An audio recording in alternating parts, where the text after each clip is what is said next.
Big Boss season 9ஓட first contestant to go out of Bigg pass house யாருன்னு பார்த்தீங்க அப்படின்னா நந்தினி. எஸ், அவங்க வந்து எலிமினேட் பண்ணப்படலை, வாக் அவுட் பண்ணியிருக்காங்க பிக் பாஸ் ஹவுஸ்லேருந்து.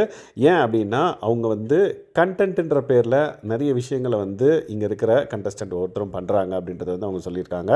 எல்லா கண்டஸ்டையும் சொல்லலை, பேசிக்காக அவங்க அப்சர்வ் பண்ண ஒரு சில கண்டஸ்டன்ட் வந்து அப்படி இருக்கிறதாகவும், அண்ட் தென் அந்த பர்டிகுலர் விஷயம் ரியலாக இல்லாத மாதிரி இருக்குது.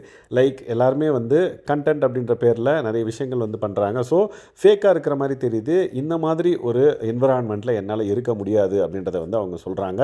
ஃபஸ்ட்டு டே பார்த்திங்க அப்படின்னா சூப்பராக அவங்க வந்து சிரிச்சிட்டே வந்து எல்லாமே வந்து பார்த்திங்க அப்படின்னா வேலை பண்ணுவாங்க.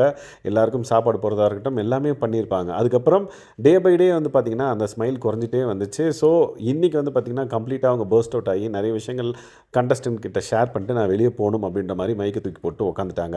அதுக்கப்புறம் தான் வந்து பார்த்திங்க அப்படின்னா பிக் பாஸ் கூப்பிட்டு கன்ஃபெஷன் ரூமில் உட்கார வச்சு பேசுகிறாங்க. இதே தான் பிக் பாஸ்கிட்டையும் வந்து அவங்க சொல்கிறாங்க. உடனே பிக் பாஸ் வந்து உங்கள் இடது பக்கம் ஒரு டோர் இருக்கும், வெளியே போங்க, ஐ மீன் நீங்கள் வந்து வீட்டை விட்டு வெளியே போகலாம் அப்படின்றத வந்து சொல்கிறாங்க. உடனே அவங்க அங்கேருந்து வெளியே போகிறாங்க. ஸோ டீட்டெயில்டாக நம்ம மெயின் வீடியோவில் எக்ஸ்பிளைன் பண்ணியிருக்கோம்.